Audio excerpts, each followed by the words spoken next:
Alright. Hey, what's up, guys? I'm Beamer Scotty. Painkiller Crew, the one you know. We're back with one of our first collaboration videos in quite a while, just because our schedules How fucking long has it been? like 2 or 3 years. Where have I been? Alright. So, today's topic, kind of a restart, the Arrowverse. One of the biggest, arguably, definitely one of the biggest superhero franchises in the world right now. Definitely not quite as popular as the MCU, because just in general, television is not as popular as movies. But the Arrowverse definitely has its fandom. And of course, with this Arrowverse, which has been what it's been dubbed, though technically in some circles it originated as the CW verse, since, you know, Marvel Cinematic Universe, now the burgeoning of the DC Cinematic Universe. Now with Valiant doing Bloodshot, I'm pretty sure there's going to be a Valiant Cinematic Universe. Yeah. So anyway, yeah. So the Arrowverse is kind of like DC Universe on television. That's exactly what it is. But it's not your traditional. I mean, obviously it's based off DC Comics characters, but it's kind of its own spin on the lore. Like, the characters focused on the Arrowverse are not your. Some of them are not your. What people would consider your mainstay DC heroes, like the Trinity. But there are some very prominent DC characters in there. So with that, let's get into this. So the Arrowverse actually started with, of course, the show Arrow, which debuted in the fall of 2012. And acted as a dark and gritty start to this as a start of a brand new television universe. Though originally that's not how this thing wanted to be. If anything, it started out more like an experiment. Seeing that, how can we work with DCU characters that don't get the mainstay treatment, but still make them important in a medium other than comics? Well, we have the TV route. And I know you're about to collectively groan, because I can already cite dozens of failed, held and cringeworthy now, how superhero television shows of the past. And no, not the animated kind, even though there's still plenty of those too. Looking at you, Super Friends. But yes, the Arrowverse kind of wanted to take the MCU approach on television. Would you agree with that? Yes. And one could technically say, hey, that this is the more perfected case to it. It still has its problems, no doubt about it. It's just that what Smallville started, the Arrowverse or the CW-verse or whatever you wish to call it, kind of ran with it more outside of just one show. It splintered off and became a whole different tree of things with the roots spanning out everywhere, and we're already getting spin-offs here.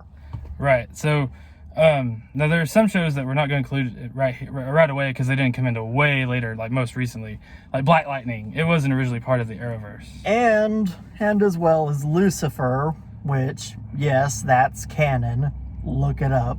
Yes. So we're gonna say the core Arrowverse shows that spawned off pretty much once it became the Arrowverse, with the Invasion crossover. That's the first time. You had smaller crossovers up to that point, but that's the first time really everyone came together. Indeed. It's the case of, once again, it's another experiment, seeing that you bring all these superheroes that had their own little shows together, and you're trying to have the establishment of what would later become the multiverse. Yes. Of course, the reason why I bring up this is because it'll be important for something we'll discuss later. Indeed. So the core Arrowverse shows that have been there for a good time, a long time. Of course, Arrow. Then the Flash was the first spin-off show. Then Supergirl. Yes, and then Legends of Tomorrow, and that's it. I would call those four the original core Arrowverse shows. Yeah, and then later we had Batwoman. Which is still really recent, but she was actually introduced in Elseworlds, so I would consider her show now a core part. Yeah, though I can definitely say, though we won't be talking too much about it, the character, hers are fine, but the writing sucks. But yeah, so the Invasion crossover it brought together Arrow, the characters of Arrow, the Flash, Supergirl, and Legends of Tomorrow, really for the first time for a big crossover event. And in my opinion, they pulled it off overall really well for their first mega crossover. Do you agree? I agree. And I mean, like, just because it's like with any such kind of crossovers in this, you kind of have to know how to juggle such a large cast, especially since a lot of these are big players. I mean, like, you have The Flash, Supergirl. Especially on a TV budget. Indeed. And with the TV budget, it's kind of surprising the links we actually got, even though some of the effects are left to be desired. But again, that's what happens when you work with a budget of television. But I would say overall, they did the best they could with what they had. Do you agree? Yeah. And I mean, like, that's kind of the show's biggest point, is that even if some of the effects aren't that good, or maybe some things can be a little clunky, they still run with it. Yes. And they don't pretty much try to retcon it. Right. And one thing that helps a lot, in my opinion, is the acting. All the actors do their parts really well. As I said, each one of them pretty much has what you wish to be. You have Arrow, the dark, arc, and flawed odd hero that struggles with villainistic tendencies. And then the Flash, Barry Allen, who's kind of the pure-hearted, but also at times naive. He is pretty much the good boy here. Yeah. You love of just how pure he is, but sometimes you just have to go, damn it, Barry. Yeah, no kidding. Then we have Kara, Supergirl, we're kind of the same. Very kind-hearted, very noble, but also kind of naive at times. She is. Especially in the early days. She is even more naive than the Flash. But she's gotten better. They've all gotten better. Tell that to season 4. Well, that's true. The character's gotten better. The character's gotten better, but fuck season 4 of Supergirl. Exactly. Amen to that, brother. But you still got to watch it to keep in canon, so. Because, you have to binge it. You have to go through hell to get to heaven, or whatever that analogy was. Indeedy. But, so, after Invasion, which I thought was a really good crossover. As I said, for what it was, it gave us a taste of where things could go from here. Indeed. How much this space could get bigger. I would say it was their test run, their very first big test run for what they could do with a mega crossover like that. Then the next year, we had Crisis on Earth X, which is even bigger. Oh, Lord. I've been waiting to talk about this one. And quite frankly, I think action-wise, it's probably the best out of all the crossovers. Yes, before, like, the big bad, again, we'll get to that one in a bit. Crisis on Earth X is just... It's just fun. It's just freaking fun. The effects and the action scenes in that crossover are really well done. You have the awesome church fight, the fight at Star Labs, and So the villains in the first crossover Invasion were the Dominator aliens, and now we have extra dimensional Nazis. Yes. So I gotta give the CW credit for the Crisis. Man, they're just rolling with what they got, man. So I would say this is the most fun out of the crossovers, the most action-packed for sure. And I mean, like, even with that, with all the fun, there's still character development happening around. Yes. Like, for example, like when Alex pretty much has the walk of shame after spending a night with White Canary. Hilarious. Or pretty much the most glorious thing ever, Dominic Purcell in a flowery freaking bathrobe saying, "You're out of milk." Yeah. I think this is the crossover they had the most fun with, for sure. But don't get us wrong, there were still some very serious stakes, but I don't know, it was the most, like, fun. I know I keep saying that, but it was the most fun out of the crossovers, for sure. Also, Nazified versions of your heroes, which apparently a Nazi Green Arrow of that dimension's apparently the leader is the leader of all the known world. I want to know how the hell that happened. Give me a backstory, CW. I know, right? So yeah, Crisis on Earth X is even bigger in scale, and again, action-wise and just pure entertainment-wise, I think it was arguably the best.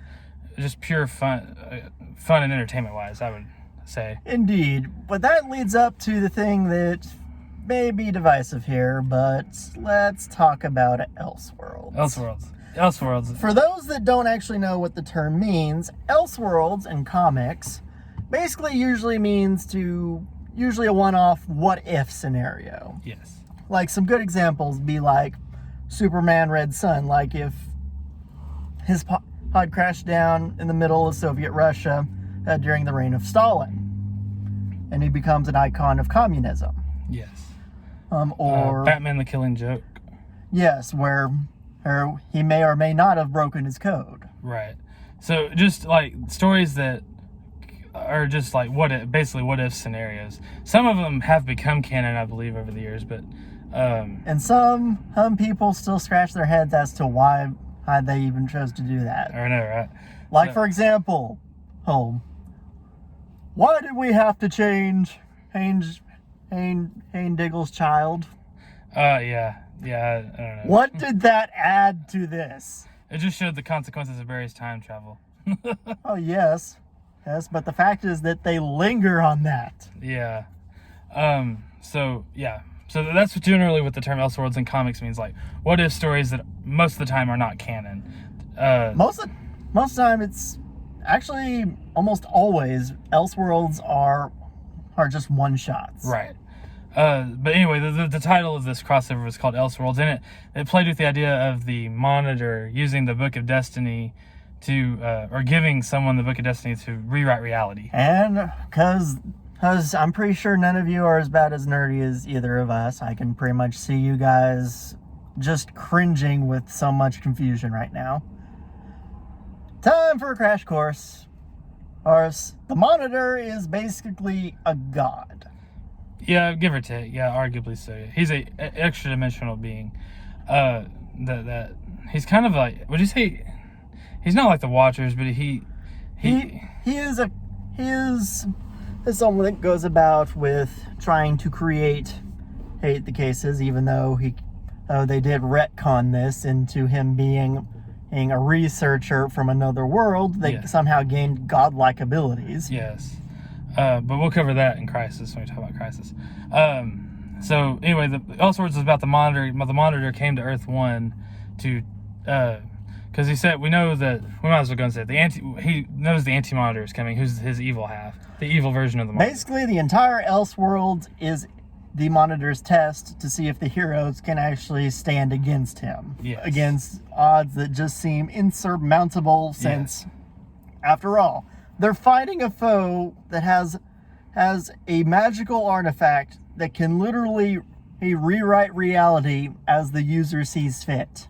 Yes, the Book of Destiny. In my opinion, not a bad crossover, but probably the weakest one that they've done. I mean, like, you can tell that this one kind of lose all the kind of importance, even though the scale was still amazing, and there was still plenty of good to it. Yes. The battles, of course, are the best thing. Yes. Because seeing everything change, powers taken away. Yes. Hey, having to see some characters have to use who's purely instinctual and wits just to be able to fix things. Yes. And of course, the most infuriating thing of that is, what's the deal? And for anyone that's seen that crossover, you know what we're talking about. Yeah. Not a bad crossover, but definitely it was basically just a big setup for Crisis on Infinite Earths. That's all. But it was still enjoyable. Yeah, and of course, that just goes to show that it leads up to what I like to call the end of the first great step for the CW-verse. The first saga of the Arrowverse. I guess you can call it like phase 1. Yeah, phase 1 of the Arrowverse. And that would be Crisis on Infinite Earths, which we're actually going to do a whole video on that in a little bit. But for now, since the Arrowverse has become so expensive over the years, we want to take the time to talk about, give you our top favorite heroes. Top 10 with a few honorable mentions. So who wants to do you have to start. Yes. I'll do my list first. Okay. So, my list. Well, I'll actually start with my honorable mentions. Dreamer. Just because her powers are freaking awesome and I love her suit. And frankly, I kind of like what they've done with her character. Number 2, Thea Queen, or Speedy. She's a badass. And I really like her character development over the course of the show, because she goes from a spoiled brat to a really noble hero. And then sometimes being kind of a brat. But a likable brat. Your word of likable kind of fluctuates with that. She gets a lot better over the course of the series. Sort of. And number 3, John Diggle, or Spartan. again, really was Oliver's first ally on Arrow. Is there through the whole thing. He started as his personal bodyguard and hard and freaking driver, and yet now through sheer force of will, he is a goddamn hero. Yes, and he takes up the codename Spartan at the very end of season 3 or at the beginning of season 4. And then, so that's my honorable mentions again are Dreamer or Nia Nal, Thea Queen Speedy, and John Diggle Spartan. So now to my actual top 10. Number 10, Ray Palmer or the Atom. One, his powers are really cool. He's the only one. You say powers as if he has any powers. Oh, sorry. His suit gives him the ability to shrink and grow giant, which is something none of the other and heroes plasma firing. Yes. Because after all, we need to have someone look like Iron Man here. Yeah, and kind of like Barry, he's just the honorable good guy most of the time. Yeah, except with him, it's just that he takes things too logical and not kind of valuing things like the emotional depth and psychology of things. Right. So basically, intelligent-wise, he's incredibly smart. But when it comes towards more the pure human elements, he's kind of lost at sea there. Gotcha. And number nine for me, Caitlin Snow or Frost. Again, really cool powers, really awesome character development there. Number 8, Alex Danvers. She's kind of the Black Widow of the Arrowverse. She has no powers. She's just a dang good fighter. But what I admire about her is her bravery to always be out there with the heroes, fighting extra threats alongside And them. even more like that is that she's probably one of the most developed when it comes towards the side characters. Yes. You know? Yes, for sure. And number 7, Martian Manhunter or John Jones. Awesome mentor to Alex and Kara over on Supergirl. And I love how they've integrated him into the crossovers. He's basically the surrogate father figure / wise mentor of pretty much all he interacts with. Yes. Number 6, Vixen. And that goes for both Mari McCobb and Amaya Jiwei. I like Vixen, the character. I love her powers. I like her costume. And I like what she stands for. And number 5, Black Canary. And I'm talking about both Dinah Drake and Laura Lance. I just like the character overall. Really, I know I don't mean to sound too repetitive, but again, really cool powers and really awesome characters. Define your love, sir. Just both Dinah and Laura go through awesome character development over the course of the series. Even though, sadly, Dinah Drake kind of gets less and less character development over time. Yeah. But in season 5 and 6, Dinah Drake's cool, but yeah, they could have handled her character better. Hopefully she'll get more in that spinoff. Hey, now, at least she's not as forgettable as Wild Dog. Yeah. His only power is that he has guns. Number 4 for me, Kara Danvers, Supergirl. Just a good person, a noble hero, wants to help others, and just the good, incredible, kind of like Barry Allen's just the good guy. She's the good girl. She has to be the Girl Scout. Yes. And number 3 is Flash, Barry Allen, because of it. And both him and Kara have both grown tremendously over the course of the Arrowverse. From, being very naive, good intention. Especially Barry. Yeah. Again. Damn it, Barry. Again, started out very naive, well-intentioned but naive, but they've grown wiser and stronger over the course of this series. Amazing character development there for both of them. Number 2, Sarah Lance White Canary. In my opinion, probably the best character development in the whole Arrowverse, maybe next to Oliver. Yeah, since her story is pretty much perpendicular to his. A lot of the same kind of cases, it's just that a lot more goes about. Having yourself become an assassin and finding so much more about yourself, not just for survival, but just thinking that all is lost to you. Yes. Not only that, but having your sister die. Yes. Having to take up a mantle and lie to your father. Yeah. Having to think that you are dead. Yes. Your Lord, I'm pretty sure this much emotional family drama kind of rivals Batman there. But now she's one of the wisest and best characters in the whole Arrowverse. You agree? Well, yes, and so much so that I'm pretty sure that she's probably the best character to be like the de facto leader of the team. And again, we will get to that in their next video. And anyway, number 1 for me, Oliver Queen Green Arrow. The guy that started it all. It may sound kind of cliche, but he's the guy that started it all. He started out one way, very dark, very distant. He's, as I said, the fact of the matter is that he started out so rough on the cases because it goes from having to survive to going into a case of where you have something that your sight is upon, but you need to actually focus it.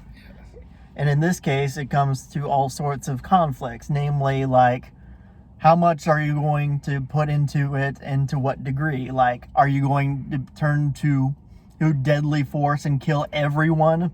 Or are you going to still keep to, like, a code and still do justice? Right. Yes. And all no spoilers, but he really comes to his ultimate destiny in Crisis. And I thought it was a beautiful way to have him developed.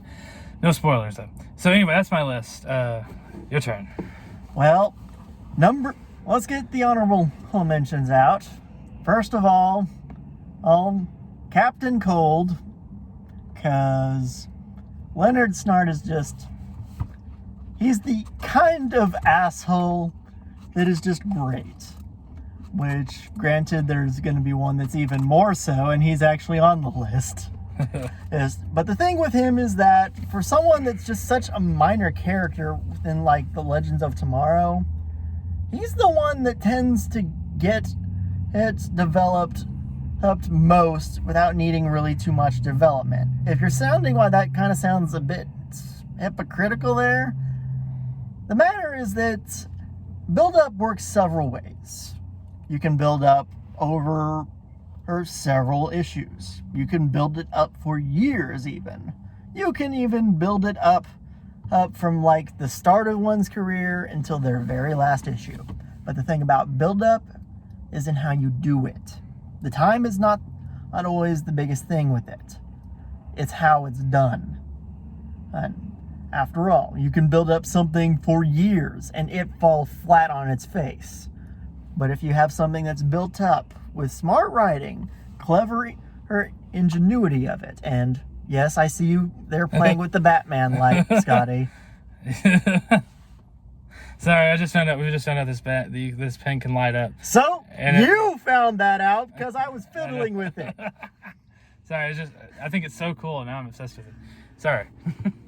Sorry, Justice interrupted us for a second. But yes, that's how build-up should be done. And you think they did it really well with Captain Cold? Yes, and the fact of the matter is that his first appearance is rather short, being rather a little bit less than 2 seasons. But still, the fact that he does so much development and it's not even really needed to be talked about. You can see in his actions, the way he goes about with it. You feel like something in this character is changed, and that, to me, that's good character development. Long diatribe and spin-off aside, for great justice. Yeah, just shine it at the... Sorry. There you go. For justice. Yeah, just shine it in my face. For justice. All right, continue. Okay. Hey, next up goes to Captain Lance. Yes, the dad. Quentin Lance. Detective, then Captain Lance. Yes. If he turns out to be a colonel after all of this, I'm going to smack myself. But we actually did see an evil version of him in Crisis on Earth X, and Paul Blackthorne played it brilliantly. Yes, because he gets to actually use his English accent for it. Yes. But yeah, I do agree that I like Captain Lance a lot too, because he has tremendous character development. Because, I mean, like, it kind of starts out a little bit similar to, like, how with Batman started out. You got the kind of case willing to just bring down on this vigilante, and kind of holds kind of somewhat more personal grudge over time, but in the case, he slowly comes around and in the end actually becomes one of the biggest supporters of Arrow. Yes. He's basically Arrow's Commissioner Gordon in a way. Yeah, I mean, like, that doesn't happen for quite some time. In fact, that doesn't really happen until Season 4. About earlier mid-season 4. Yeah. And this is, as I said, back to build up there. Yes. And the last one, which I know, for honorable mentions, you should have at least 4 or 5. Freaking pleb. But the last one is kind of a special place to me. If only just because of how absolutely ridiculous he is. Ladies and gentlemen, freaking Dominic Purcell as the Torch. As Heatwave, yeah. As Heatwave. And Mick Rory. Dear Lord. If there's any character that just brings so much joy and hilarity just because of how out of place he feels in every episode. Yeah. Whether it be intentional or not, it's just, God bless you, Dominic Purcell. It's hilarious. Yeah, yes. Those of you that watch Legends, well, you'll see him in the crossovers too. You know what we're talking about. After all, he dons a gloriously a flower robe and just struts about how to fellow teammates' apartment like you're out of milk, and he just gloriously struts away. Yeah. Oh man. What about your first actual top 10? Let's actually get to the top 10, because I'm thinking that's what this is supposed to be about, right? Before I get into diatribe. Number 10, Vibe. Oh boy. If ever there's someone that has more saying than damn it Barry, hey, it's freaking Vibe. Cisco Ramona. Yep. Cisco! Which, honestly, kind of reminds us of us. Yeah. Just always endless referencing, always Yes. trying to make and dub names for newly discovered supervillains. Yes. Oh, man. Cisco has some good character development, too. Yeah, because ever being like the biggest supporter, then at odds, because again, damn it, Barry. And gaining powers, losing powers. Yeah. Whereas it's like, okay, which episode's this? Is this an episode where he has powers, or is this where he does not have powers? That's probably the most consistent inconsistency of him.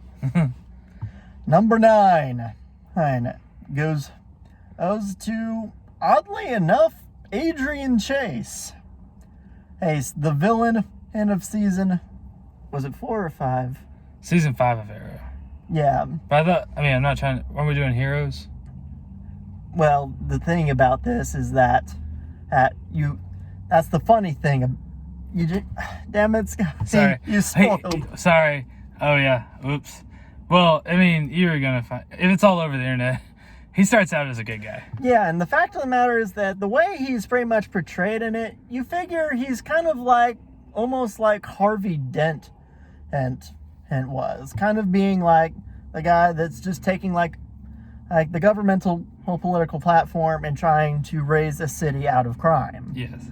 Though much the same as Harvey Dent, we already ended up with a villain in the end. Yes. Except while as Harvey Dent's is tragic, there is no sympathy for Adrian Chase. No, he's a pretty vicious guy. Especially given how season 5 ends. No, I promise I won't spoil that for you. But season 5. Shame on you. Sorry, but we will say season 5 is one of the absolute best seasons of Arrow. I think it and season 2 are the best. Do you agree? Well, if only because it really he gets to the guts of his own, like his own little creed, his methodology, his pathology of being a hero towards this. Yes. And again, we're off on a diatribe. Number 8. Number 8. Hey, this one goes to John Diggle, aka Spartan. For a guy that just has a military background, dude can kick some ass. Yes, Diggle's awesome. And more often than not, he is probably the best inside character, simply just because of how much he really kind of gets out of Oliver. Kind of almost like a brotherly relationship. Oh yeah, their relationship's one of the best in the whole franchise. And probably semblance by the best line I could have gotten in exchange here. For compromise, we need vodka. Yes. But her whole manly discussion requires whiskey.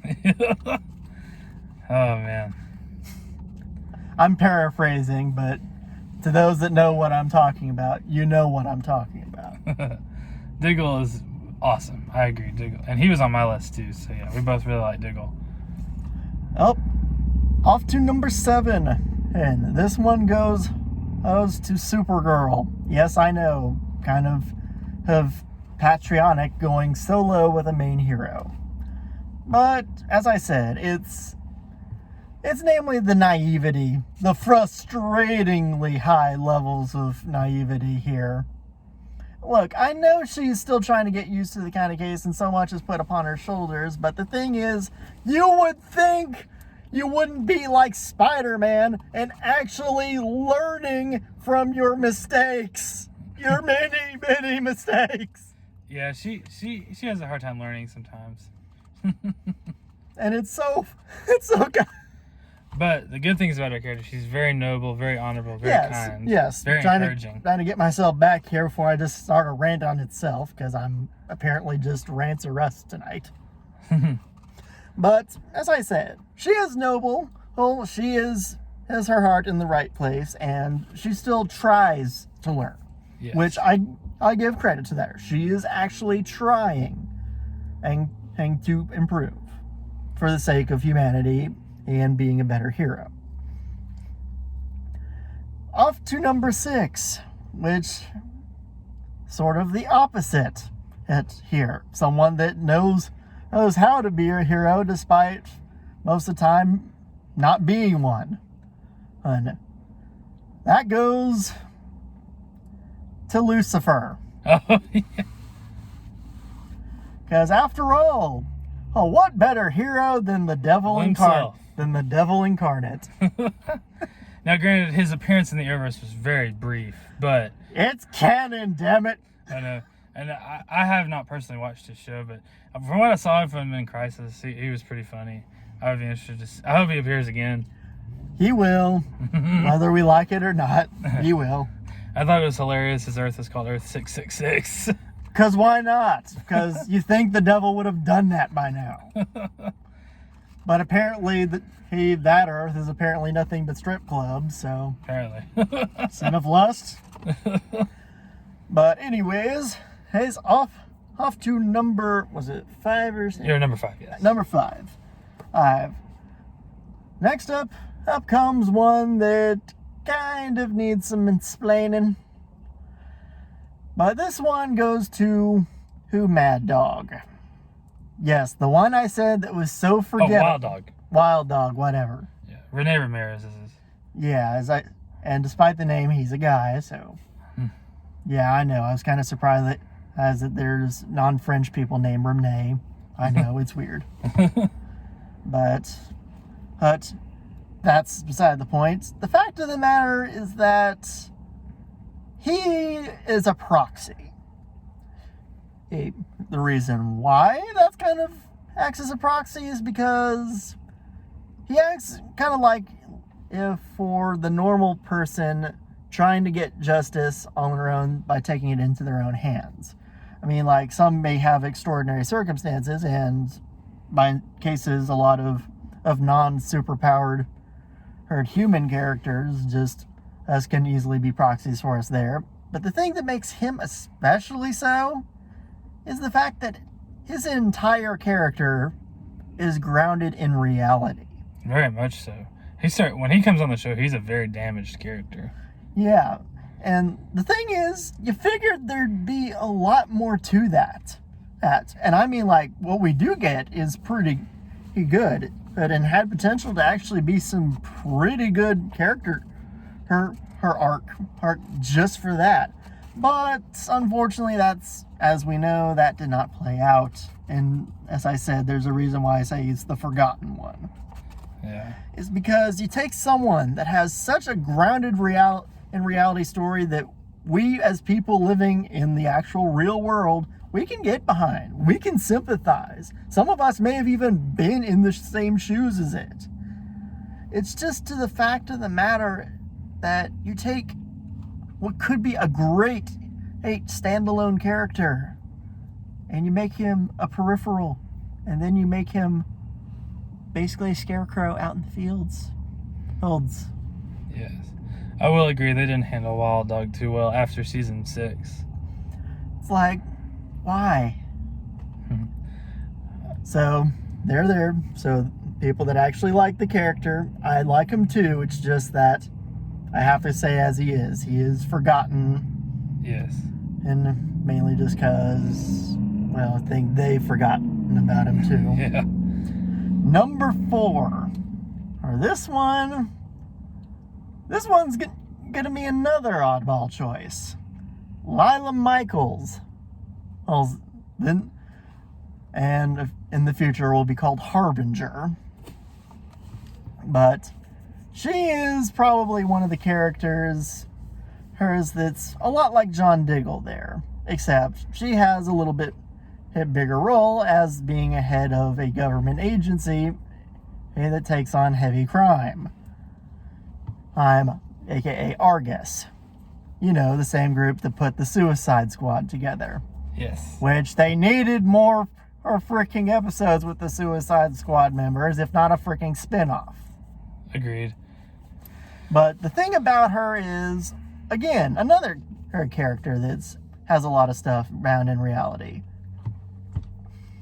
Hey, especially since she and Diggle, and there's a reason why I mentioned Diggle, since, again, the romantic history as well as the marriage, both before and again, it's complicated. Yes. But I like their chemistry. Yeah, and the matter that she pretty much still does everything, even with all of the might of a government and agency behind her, to take on things that mere mortals would probably be like fleas trying to take down an ox. And no, you cannot bring up the argument into freaking virology, because that is not what I'm trying to get from this. Basically, so you like her because she's kind of like Alex Danvers? Yes, as I said, she's like the Alex Danvers of it. It's just in the more vulnerable case, because unlike Alex, she has a lot more to lose. Yes. Who's being her credibility with the government and her newly rekindled marriage with Diggle. Yes. Their 2 children. Again, we'll get to that in our next video. But she has so much more stakes in this, and yet still she fights with it without even flinching. Yes. That's a damn good character right there.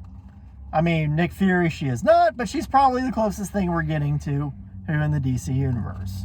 Yes. And no, I will not refer to Amanda Waller as anything of the sort. Number 2. Well, this one you're gonna hate, because number 2 is Arrow. Oh. Yeah, I know, the flagship of this entire freaking series is only number 2 on my list. I mean, don't get me wrong, as a character, he is the most fully realized of the main characters. Yeah. He gets an entire freaking arc across every season the case there. Everything affects him. Yes. The chronology, those he works with, even sometimes when he's stuck in his own headspace and psychology and facing himself in there. That is a damn good character. That's the character that you want to see just overcome everything and get the one thing he wants most. Justice. If not for his father, if not for his city, if not for humanity entirely. We'll get to that in a second. But that is fully realized. Yes, his arc is very well told and beautiful across everything he's in, up through Crisis. Mm-hmm. So, who's number 1 then? Well, behind every great man is a woman twice as kick-ass. In this case, White Canary, Sarah Lance. Where do I even freaking begin with her? Need some help? Well, I mean, you're pretty much You both like her. You're the fanboy, you lug. Oh, God. Oh, by the way, we might actually get to meet Katie Lotz. Well, more likely we will, because we're going to Comic-Con in a few weeks. Yes. And we just watched a movie with her in it called The Pact, which you should watch because it's pretty dang good. Just don't try to figure out why it's called The Pact. There is no reason why it should be called The Pact. Well, I'll tell you, even back to the character Sarah Lance. Again, like I said in my list, beautiful, amazing character development over the course of everything of the Arrowverse. She starts out really damaged and in a bad place, but she becomes, over the course of the series, she becomes a very noble and honorable leader, and is a very brave, and man, she's just an amazing, honorable, noble character. Do you agree? I agree, but I guess in my case, the thing here is you giving a more of an overview and me just kind of having to go so overboard with depth that I kind of spoil into rants. I apologize. But even more so is the fact that when I say he's better than Arrow, let's take a little bit of a cases of the differences here.